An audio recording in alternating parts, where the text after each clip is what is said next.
Good morning সবাইকে। সকাল সকাল লক্ষ্মী পুজোর দিন কিন্তু আমি তাড়াতাড়ি উঠে পড়েছি, আর উঠেই কিন্তু রান্না বসিয়ে দিয়েছি।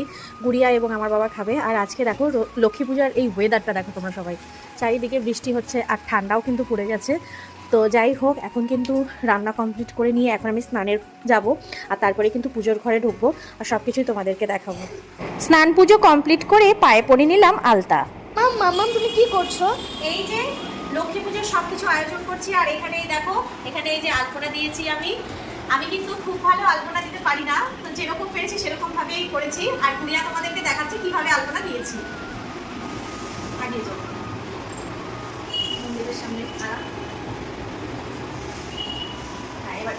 মোটামুটি আমি যেভাবে পেরেছি সেভাবেই কিন্তু তাড়াতাড়ি করে আলপনাটা দিয়ে নিলাম। ঠাকুর ঘরের কাজ সেরে এবার কিন্তু আমার ভোগ রান্নাও করতে হবে নিজের হাতে, তাই একটু তাড়াতাড়ি করেই আলপনাটা সেরে নিলাম। জানি অনেকেই বলবে এই যে আলপনা ছিঁড়ি সে আবার ঘটা করে মোবাইল দিয়ে দেখাচ্ছে, কিন্তু বিশ্বাস করো আমি যেরকম পেরেছি সেইভাবেই তোমাদেরকে দেখাতে পছন্দ করি। আর আমি জানি তোমরা অনেকেই খুব সুন্দর আলপনা দাও। মামা তোমার এখনো হয়নি, কালকের থেকে কি করে যে যাচ্ছ?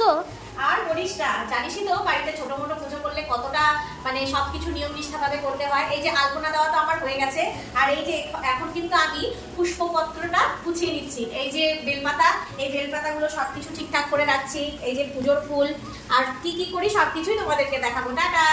পদ্ম ফুলটা তো কি সুন্দর। হ্যাঁ বাবা, লক্ষ্মী পুজোয় কিন্তু পদ্ম ফুল লাগে, আর তার জন্য কিন্তু আমি এখানে দেখো পদ্ম ফুলটাকে কিন্তু ফুটিয়ে নিচ্ছি। আর এই দেখো আমার ঘরের মা লক্ষ্মীর জন্য কিন্তু নিয়ে এসেছি, আর এটা কিন্তু মানে যেই লক্ষ্মীকে পুজো করা হবে সেই লক্ষ্মীর জন্য। আর এই যে তোমার বাবা কিন্তু এই যে শাপলা ফুলটাও নিয়ে এসছে, এটাও কিন্তু আমি পুজোতে লাগিয়ে দেবো। পুজোটা তুমি ছোট করে করো চাই বড় করে করো, কাজ কিন্তু তোমাকে প্রায় সবকিছু সমানই করতে হয়। এই যে দেখো না, সকাল থেকে কিন্তু সবকিছুর পুজোর জোগাড় করছি, এখনো কিন্তু একদম শেষ হয়নি।